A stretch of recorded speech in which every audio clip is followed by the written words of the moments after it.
Christopher Nolan's next film has been announced to release in 2026. Joker 2 had a 90% drop at the box office. Henry Cavill is going to lead a Voltron movie. And there are tons of new horror movies hitting theaters for spooky season. Let's get into this week's movie news.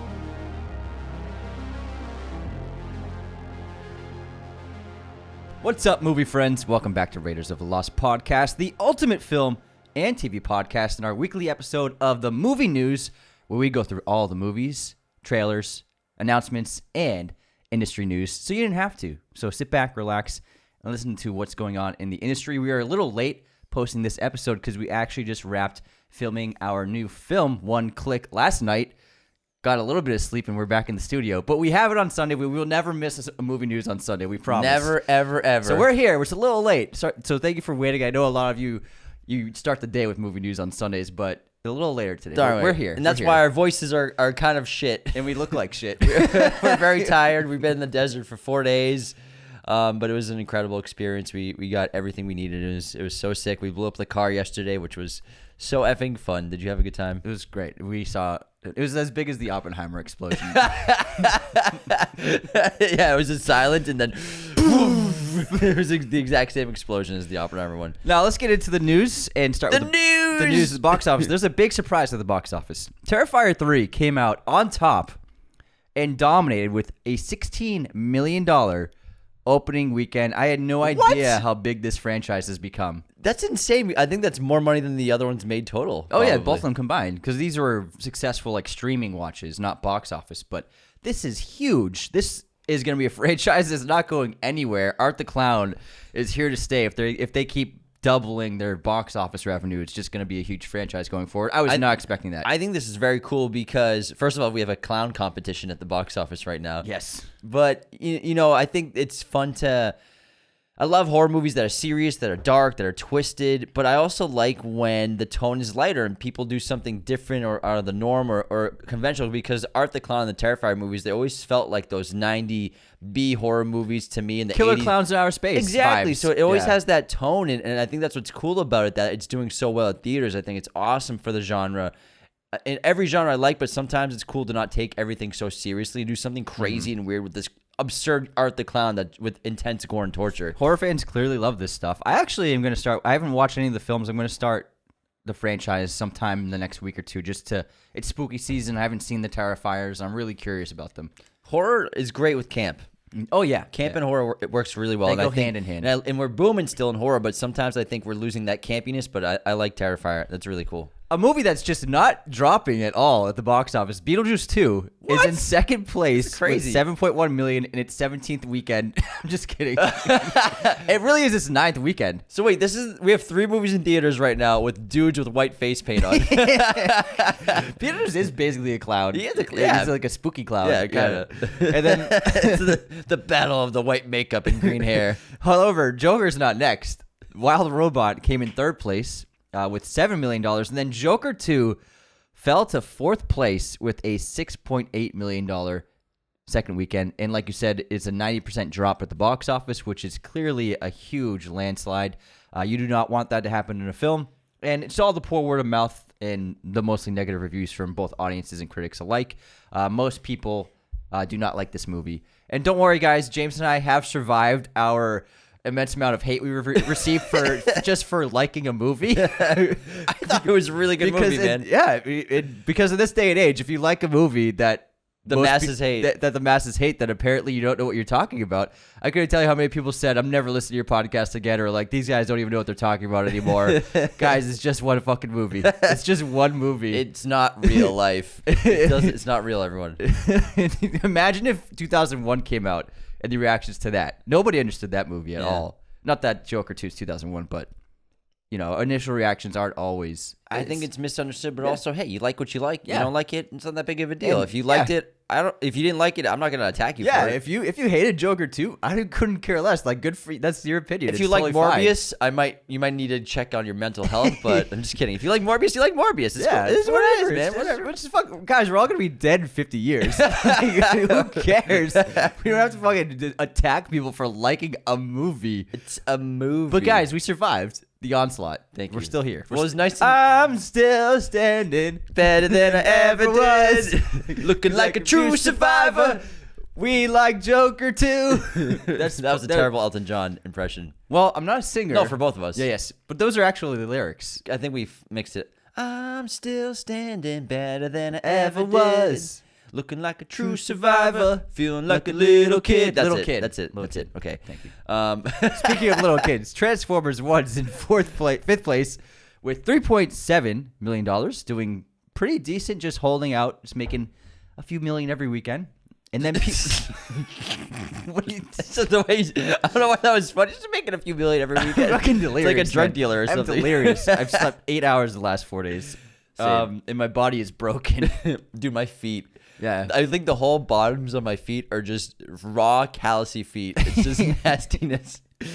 And to close out the box office, the new Pharrell Williams biopic, Piece by Piece, came out to 1,800 theaters. It made an okay $3.5 million. So not that many people went to go see it as was expected. Although this budget was only $16 million. Oh, that's So they pretty don't low. need to make that much. They will not profit with this, but they could do in streaming. Yeah. This is too slow of a start. Yeah, that's not that bad. Well, when it comes to profits, Joker 2, to go back on that, they need around 400 to 500 million to break even on that Yeah. movie. Budget $200 million plus marketing off the walls. I mean, we bring it up all the time. Movie theaters don't play movies just for fun. They get a cut of the ticket sales. And when you have a $250 million total production, half of those ticket sales, you have to make $500 million to make Yes. your peanut. make your peanut, Yeah. Joker too. What? That's a saying, isn't it? Make your peanut. Hold on. I feel like I've heard that. Google I feel like I've heard that in a movie. Make your nut. You got to make your nut. Yeah, you have to make your nut. Make your peanut. No, it's like you make your nut.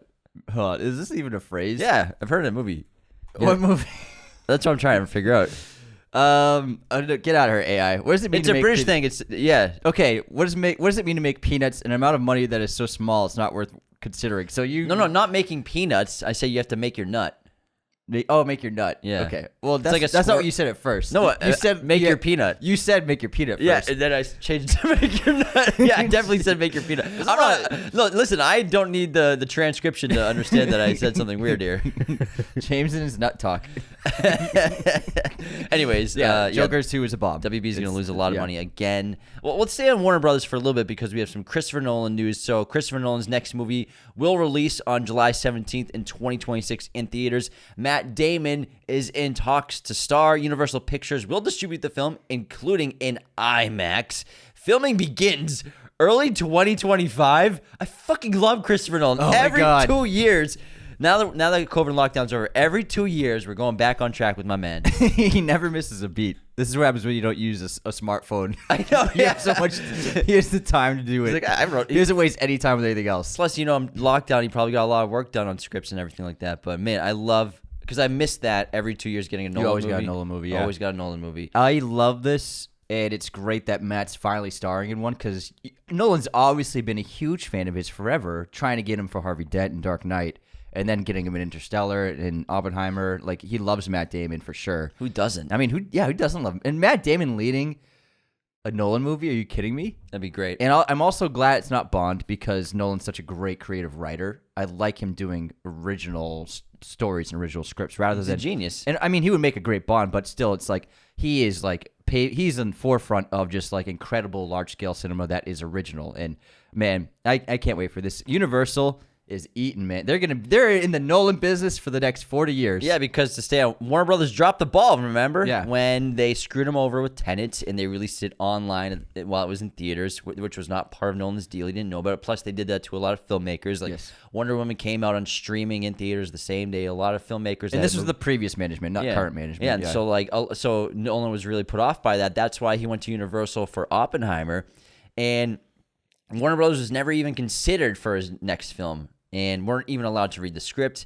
They tried to entice Nolan back by giving him a new 7-figure royalty check for Tenet, but he's probably like, I'm fine. I don't need your 7 figures. I wipe my ass with I 7 got figures. 9 in the bank, easy.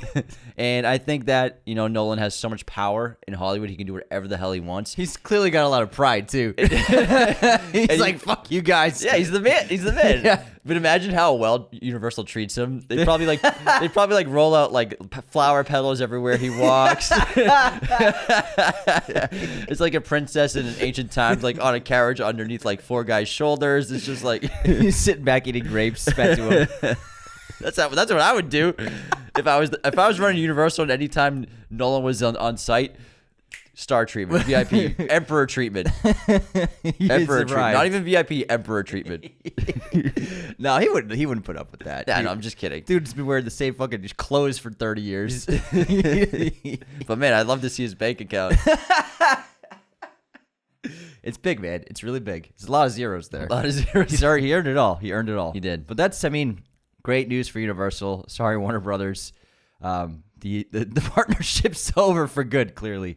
And I just can't wait. I can't wait. Matt Damon, I loved seeing him in Oppenheimer. And I think that he's really like well suited to how Nolan writes and how he tells stories. Like he's a perfect fit. All right, let's move into some Henry Cavill news. It seems like Henry Cavill is just living the nerd's ultimate dream life of playing every nerdy IP character that there is. Witcher. We have what's the one he's doing with Stahelski next year? The Highlander. He's doing Warhammers in production. Like he's like the king of the nerds essentially in Hollywood. Yeah, that's pretty cool. Next up, he's got Voltron. Fuck yeah. He's gonna lead the live action Voltron movie. From director Ross and Marshall Thurber. And this is, we watched it a little bit when we were kids. We had the Voltron giant set. Yeah, that it was you a put TV together. series in the 80s that was popular. Yeah, it's a kind of like Pacific Rim-esque where it's a group of pilots who all pilot a piece of this giant robot and use for battles. And it's a big space sci-fi storyline. And it's prime for huge budget filmmaking. And man, he is just like picking all his favorite nerdy IPs to do. What a career. That's pretty cool. Cavill is the king of the nerds. He's going to play Link in Zelda. He can do it. He can do it. I'm saying he worked at the airport. You saying he was nothing? Anthony's Jack Nicholson departed reference for the day. We have an onslaught of horror releases coming. How about you tell us about them? Yeah, it's spooky season, and we tell studios all the time on our show, why are you releasing horror movies in April and February? Because it's October time, and we have a ton of new horror movies releasing before Halloween, including Smile 2, Time Cut, Terrifier 3, Don't Move. That one's funny. Mr. Crockett. What are these names? Your Monster. Did you make these up? No, I swear to God. Well, Your Monster. Your Monster, yeah. Beauty and the Beast in New York City contemporary. The Platform 2. He's a nice beast. It's What's Inside and Woman of the Hour. So the Platform is the sequel to the Spanish film, the Netflix film with the rising levels. Yeah. Smile 2, I'm very much looking forward to. Smile 2 is getting good reactions. Yeah. From early screenings. Yeah, by the way, it's a great franchise. I think it's gonna be booming. Booming. You know how much I like it. It's gonna make a lot of money. I'm guessing Smile 2 could hit 100 mil. I think it should because the first one did, no problem. Yeah, and Long Legs just hit 100 mil. And I think Long Legs had those legs, but there were no long legs in Long Legs. There were legs though, but no long legs. They were like average legs. Yeah, but Nick Cage is pretty tall. He's a tall guy. I'm sure his legs are pretty long. He's like 6'3", probably. He's 6'9". He's 6'9". Dude, our sound guy was 6'9". He was tall as fuck. I was talking to him and I was like leaning. I know. Hey, man. He might have been close to 7 feet. Closer to 7 feet. He's gotta be. He's a lovely human being. But every time I shook his hand, it's just an enormous hand. It makes you feel like a child. He's a big boy. He's awesome, but yeah, it must make booming so easy. He's just like, yep, it's like a stick to me. He was holding it down. He's just like, yeah, it's good down there. All right, we have a lot of Gladiator news. So first of all, Gladiator 2 is going to have its premiere at the Tokyo International Film Festival on November 5th, and all the stars of the cast and Ridley Scott will be there at the premiere at the carpet. That's cool. Yeah, November 5th. In Tokyo, that's cool. Yeah. And Ridley Scott recently said that he has already been working on the screenplay for Gladiator 3. It's very much in the works. Been confirmed by him. So he said he has 8 pages done. Well, that's how they started with Gladiator. Fuck yeah. That's all you need. That's all they needed. That's all they need. We got a 20-page script. Let's go. We'll figure it out. We'll figure it out. He also said this is probably the best movie he's ever done. He said that. I can't wait. So I cannot wait. We'll see. I mean, Gladiator is such a pivotal movie for me. Plus Blade Runner. Yeah, in Alien. He's made some of the best movies ever. Yeah. But hey, I love how confident Ridley is. Nobody likes Ridley Scott movies more than Ridley Scott. I don't know. Yeah, it is four favorite. Him and Tarantino. It's between them two. Nobody. Coppola too. Coppola gave Megalopolis 5 stars on Letterboxd, but Ridley did put Blade Runner in his top 4 favorite films. Nobody likes Ridley Scott movies more than Ridley Scott. But I think that's what I love about so many all-time great directors. And I remember seeing an interview with Villeneuve about this for Dune Part 2, where a lot of them, they're making the movie for themselves as the audience member. I made this for one audience member, and that is me. That is me. That's pretty good, Denis. I've seen a lot of Denis interviews. Trust me. I know him backwards. Timothy. We had to tame Timothy's hair. It has a mind of its own. The biggest struggle with Dude was taming Timothy's hair. He's a funny guy. Staying on Gladiator 3, Gladiator 2's popcorn bucket got revealed. And it's the Maximus helmet.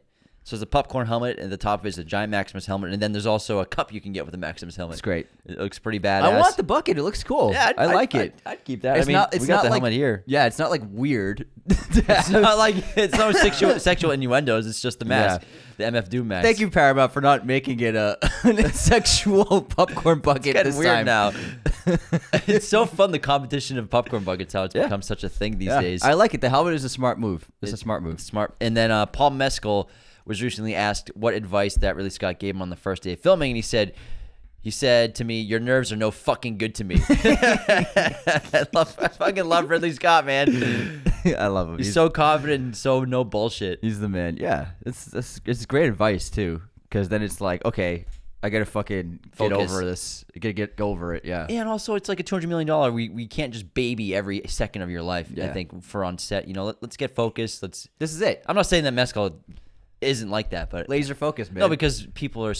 Anyways, you know what I mean. Laser focus, baby. I got my Brady shirt. Yes, you do. Laser focus. Do you like my Tom Brady shirt? I think it's really great. There's 4 different photos of Tom Brady on it. It's fucking great. Look at that smile. I need more photos of him. I miss him, man. Playing. Excuse me. All right, next up, we got only one trailer this week, although I have not been on the internet for like 4 days. We might have missed one, but the major trailer release that I found was a new movie with Jude Law and Nicholas Hoult called The Order, based on real events. Justin Kurtzel is directing this. He did Macbeth. He did the Assassin's Creed movie. He's a really good director, even though Assassin's Creed wasn't that great. But he's a script thing for me. Yeah, very, very good director. This is about an FBI agent racing to thwart the domestic terrorist plot designed by early Aryan Brotherhood members to overthrow the federal government. This was like in the 80s. Whoa. This took place based on true events. I did not know about this. Yeah, Nicholas Hoult plays one of the leaders of this neo-Nazi fascist movement. Whoa, I think Holt's going to have a huge year. It's a good trailer. Yeah. It was a good trailer. Yeah, he's got this, and then obviously juror number 2. I think Nicholas Hoult, I think he's gonna boom, boom, boom right now. I mean, because boom, boom. Yeah, we've been saying we've always wanted him to have like those great leading roles. We just love him, man. And then juror number 2, that trailer looks incredible. Yeah, it looks great, man. Yeah, I can't wait. And I didn't even know he was gonna be in this. That's cool. Good for him. Congrats, Nick. He deserves it. He's such a talented guy. You deserve the world. But he's been number 2 to so many things. Yeah, number 2 to Superman, yeah. number 2 to Batman, number 2 to this. Bond, he was in the talks for a while back when it was casting. Number 2 to Raiders of the Lost podcast. Yeah, he couldn't. James took his seat. Yeah, it was me or Nicholas Hoult. Come on, obviously not gonna be him. I'm still regretting the decision. I could be here with Nick. He's just too handsome. He's too handsome. No one be listening. He's too charming. Yeah. Come on, man. All right, let's talk about The Wild Robot again. So it's already going on digital on October 15th, less than 1 month. It's still making money after the film's theatrical release, and the sequel is already in the works. It's still making money. That's really interesting. I wonder if they've already made their peanut that they needed. We get any more peanut talk, I'm going to punch you in the face. You can't reach me. I can stand up. I can dodge My it. skeleton friend will punch you in the face. Enough peanuts. That's so weird that's coming on theaters, because it did pretty well at the box office, didn't it? It just made $7 million in its third weekend. Let me check the full boxes. It's probably at close to 70 internationally, like globally. I bet it's more than that. No, it's at 111 worldwide. Okay, 100 million. I wonder it's what a hit. I wonder what the budget was. Probably like 90. That's so weird. $78 million. Yeah, it wasn't that big of a budget. Huh. It's kind of a weird decision to me, man. It's so odd. They must have done the math to know that they can keep profiting, because they did the same thing with a movie that was doing well at the box office like 2 months ago. I can't remember what it was, but it was still doing well at the box office. And after a month, they put it in streaming, and it was like still in the top 5 and streamable. You know, there was something like a couple months ago. Something. They must have done the math where they're like, okay, we're still profiting, and it does work this way for us monetarily. I don't know. Pretty odd. Is monetarily a word? Sure, it can be. It probably is. I don't know. Well, the Associates, a TV series felt coming weird out. saying it. The Associates, a TV series in development. It's going to star Tom Hardy, Helen Mirren, and Pierce Brosnan, and this will be a Guy Ritchie Paramount Plus series. The Associate is set to revolve around the personal and professional dealings of 2 generations of gangsters. In the fixture they turn to when things go awry. Awry. No comment. I can't remember which way to say it. Remember, Ari. Didn't we get a 5-star review where someone unsubscribed and told us we said awry wrong? Ari? I think it's awry. I think it's awry. I say awry. Things go awry. Things go exactly. Yeah. So I say awry. You say Ari. No. But anyways, I say awry. Guy Ritchie doing a gangster TV series sounds cool as hell with Tom Hardy. Probably, I'm guessing, in that lead role of the fixer for the gangsters. And it looks like maybe Helen Mirren and Pierce Brosnan will probably be the leaders. Mirren. What did I say? Helen Mirren. It's been a long week. Helen Mirren will be. That'd be cool if they're the 2 leaders of the gangsters. I doubt it. No way, man. That's a terrible idea. Why would they do that? All right, here we go. Ready? Awry. Thank you, Google. Although I don't trust Google anymore. Yeah, but I think that's pretty safe. I think awry. Awry sounds good. Awry. All right, next up. Robert Downey Jr. is in talks to star in The Hider for Universal. It must be good if Downey's going to sign up. I mean, he just won an Oscar. What's it about? It's about a guy who hides. He just follows people, and then he hides behind something. Nobody can find him. Everyone's looking for him. Yeah, the whole movie is just camera angles of random things. Where is he? He's hiding somewhere. It's like what was that game with the map of the guy with the red hat? And you have to find him on the map. Where's Waldo? Yeah, where's Waldo? He's got a whole red stripes in the overalls. Yeah. Yeah. Where's Waldo? I'm surprised no one's made a Where's Waldo movie yet. It's in the works. Yeah, it's in pre-production. No, it isn't. Yeah, it is. Where's Waldo? Yeah, Where's Waldo? What? Yes. I feel like you're lying. I'm dead serious. Who's making a Where's Waldo movie? Whatever the fucking toy company or whatever owns Hasbro? Where's Waldo movie? No, man. There's no way that's real. That's not real. There's no Where's Waldo movie. Anthony's misinformed.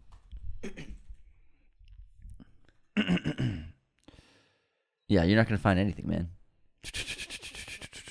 Anyways, plot details are kept under wraps for The Hider, but I think we nailed it. It's just camera angles of random locations trying to find a guy. There's no Where's Waldo. Where is he? He's hiding. He's got the perfect spot. Got some news on John Mulaney, who recently... Okay, hold on. So Seth Rogen was producing a Where's Waldo live-action movie in late 2021, but they pulled the plug on it. Yeah. Okay. Found it. Thank you. John Mulaney, who obviously recently turned down Oscars hosting for the next show, has a weekly variety live talk show coming to Netflix on 2025. That's great. Really interesting that a streamer finally really... I think the first time Netflix has done is getting that late night variety late night show. Maybe not late night. I'm assuming it would be, but... I think there are some.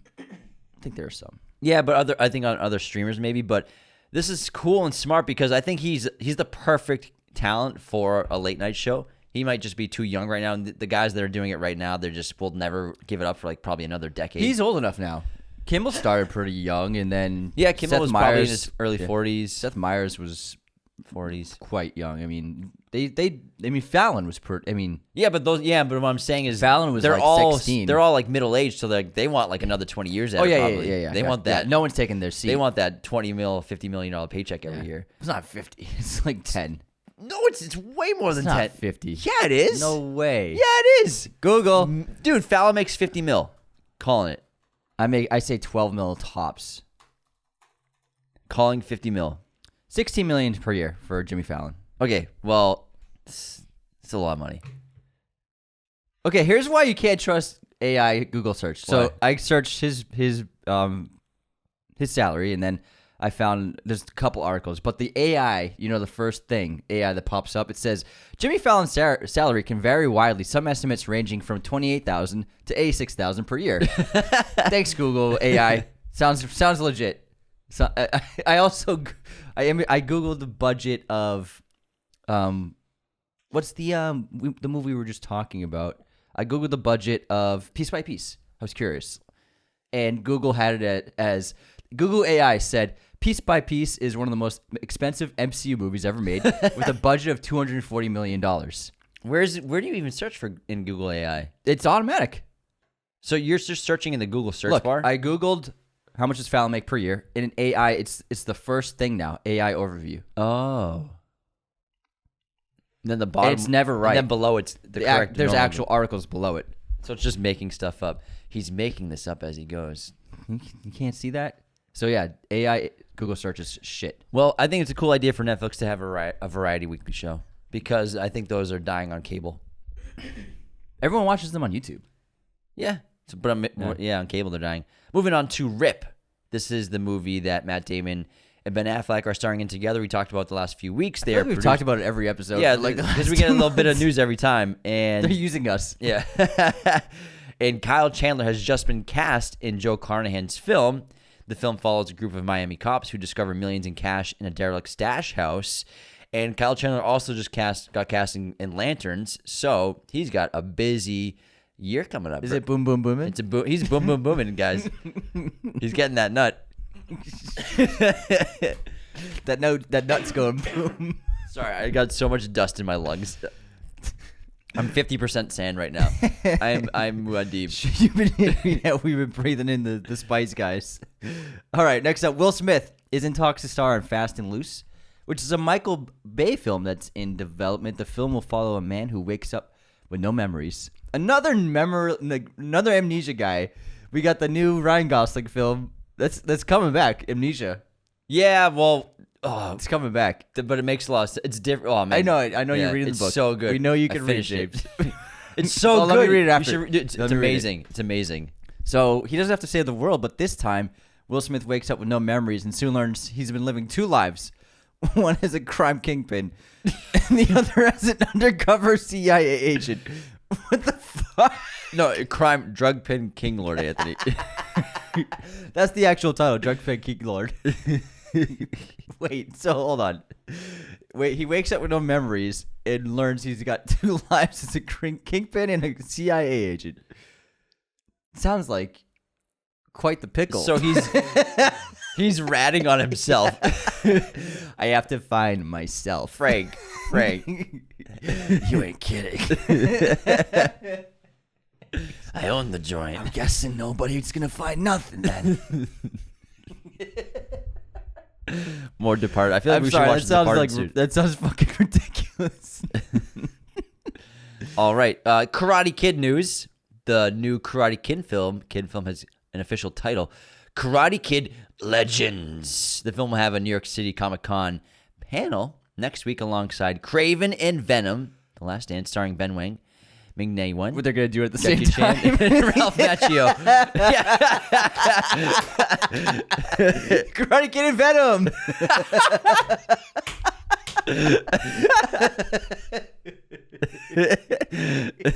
It's all the same movie now. It's a crossover. It's a crossover. Craven, Venom, and Karate Kid. Ralph Macchio is gonna fight Venom. Imagine him doing the swan kick to Venom, and then Venom just bites his leg off. Yum! Oh my god! Alongside Venom, The Last Dance. What the fuck? Get it together, Anthony. I'm sorry, it's just so weird the way it was worded. It is weird and pretty odd. Oh, man. All right, next up we have Shinobi. This is a video game I'm sorry. You want me to take this I over? don't know what this is. All right, I'm Extraction sorry. director Sam Hargrave is going to helm the live-action video game adaptation of Shinobi at Universal. Now, this game follows and Jacob's chronicles... shaking his head right now. He chronicles a modern-day ninja named Joe Musashi's battles with the forces of evil. The Shinobi series, which comprises of 14 mainline and spin-off entries to date, has this long-awaited IP at Hollywood. It's been trying to get developed as a film adaptation since 2014. Sega were exploring ways to bring the franchise to the big screen, and in 2016, they finally got a deal struck with Mark Platt at Universal, and so we're getting... It's a ninja video game. Yeah, so we're getting an adaptation of Shinobi. Okay. We never played this, yeah. It was on Sega Genesis and a bunch of others. Oh, I love how the way Anthony started. Just were like, Shinobi, it's a video game. I was like, what the fuck is this? Sorry, guys. Don't worry, I got it. I took it over. Thanks, man. Max has announced that Velma has been canceled after 2 seasons. Thanks. The 46 fans are upset right 46 people are angry on Twitter right now.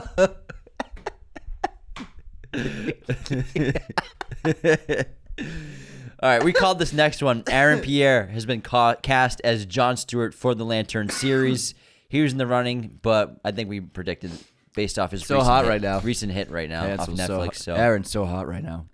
he's a pretty good looking man. I will say, okay, with Velma, a lot of people were surprised they did a second season.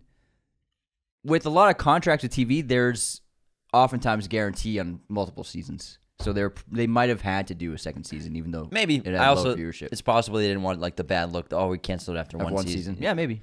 So let's just throw another 30 million at it, just because we want the 46 people on Twitter not to get mad. All right, next up, Pillion. A24 has acquired the rights to this film starring Harry Melling, who's a great actor, and Alexander Skarsgård. Dudley Dursley. Dursley. How many are there? 36, counting them myself. But last year There were 37. Well, some of these are quite a bit larger than last Guess year. what we'll do? Take you out to get. All right, he's a great actor. He's done more than Dudley Dursley. No, I know. Yeah. But he's been killing it like the last couple of years. Oh yeah, he's crushing it. Yeah. He was great in Christian Bale. Pale Blue Eye. Pale Blue Eye, yeah. This is described as a kinky queer romance, and the film follows a man who becomes the 24/7 submissive for a handsome leader of a motorbike club. This has to be the biggest trend in Hollywood right now. Kinky queer romance. Yeah. I love these movies, and I'm very excited for Queer with Daniel Craig. It's just a It's hot. It's a booming genre right now. Like we talk about Hollywood has trends. Trends, yeah. This is a trend right now. 100%. Sounds like it's like could be a contemporary like esque version of the William Friedkin film Cruising. Not Cruising, but like Somewhere around there. that tone. I think it sounds really interesting. Yeah. Just like two polar opposite kind of characters. We know Alexander's going to be the top. Oh, yeah. Yeah, we know who the top is. Oh, he's the leader of the motorbike club for sure. We all know who. He's a big boy. He's a big boy. 6'5", shredded. Harry Melling is very skinny. It'd be awkward if he was the top. Imagine if it was climb reversed. on top of him. Anyways. Sorry. Let's talk about some 2026 releases from major directors. Besides Christopher Nolan's film coming out in July 2026, we have October 2nd, we have The Batman 2 comes out in 2026. Jordan Peele's next film comes out on October 23rd, 2026. Mike Flanagan on March 13th. Denis Villeneuve, December 18th, 2026. Could that possibly be Dune Messiah? We'll find out. Spielberg, May 2026 for his next film. So some of the all-timers here got some big movies coming out next year. I wish you had put it in order. I didn't. Months. Sorry. October, March, December, I just did it based May, off what July. the article I found, man. They didn't put it in order. You know what? I did my best. He did wonderfully. But this is going to be a really big year, 2026. Very excited about it. Damn. Can you That's imagine fucking awesome. if it's Doom Messiah? We're getting a Spielberg movie and a Nolan movie in the same year. And a Villeneuve movie. That's crazy. Wow. What a time, man. Very lucky. Next year we got PTA, bro. Got PTA coming out next year. All right, let's talk about the new trailer for A Complete Unknown. We got the first looks of Boyd Holbrook as Johnny Cash. James Mangold regular. And the latest look of the film centers on a more specific angle of the story that Mangold's telling, not just Dylan's rise to the folk scene, but exploring the fallout and cultural impact of the moment.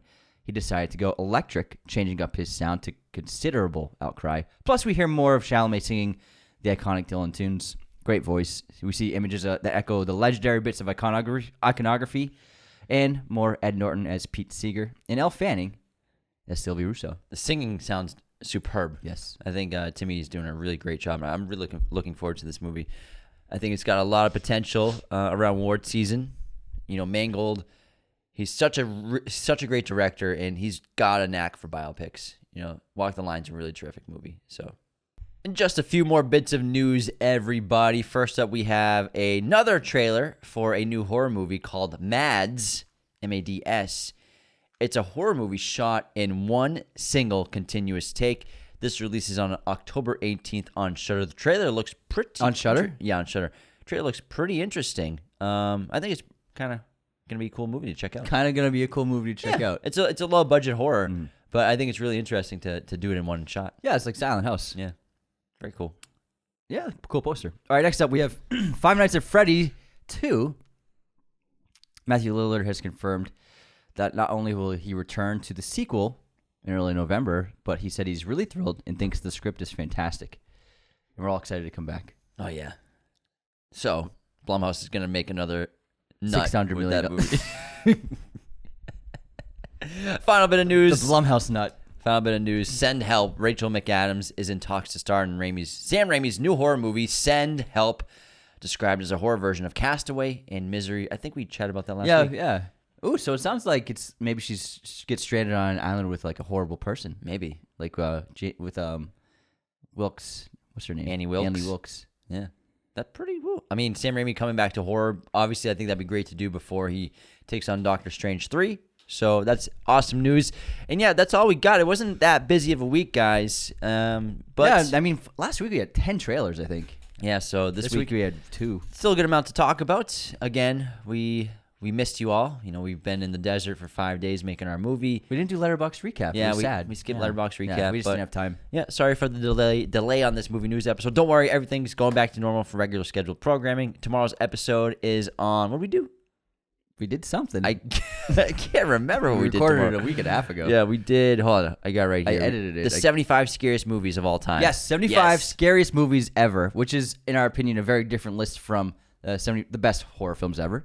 It's like, what are these the scariest movies ever? And how was it? You edited it, right? It's a great episode. Yeah. I'm very proud of it. How long was it? It was 8 hours. It was 2 hours. No, yeah. A clean 2 hours. That's an awesome one. That was a fun episode to do. Yeah, it was good. It was really cool to talk about movies that, like, even though, you know, that you wouldn't put them on a best horror film list, they deserve to be on a scariest horror list. Mm-hmm. You know, not great, maybe not the best story, not the best movie, but like really scary, and it works with terror really well. So it's cool to talk about those movies differently. Yeah. I think Wreck was one of my favorites to chat about on the show because I think that movie's so cool. Yeah. Yeah. Anyways, thanks so much for tuning in, and thanks for your patience on waiting for movie news to come out today a little late. We appreciate you all so much.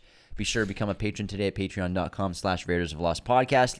Leave those 5-star ratings and reviews on Spotify and Apple. Subscribe on YouTube, Instagram, TikTok. You do the things, guys. You know all the things to do. Take that phone out. Just tap the right spots in the right movements. Vigorously, like James. Like that. Tap all the right spots. Thank you all so much. And tap that nut. What do I usually say? Take care. I say take care. No, you. I say see you next time. So take care. See you next time. We did it.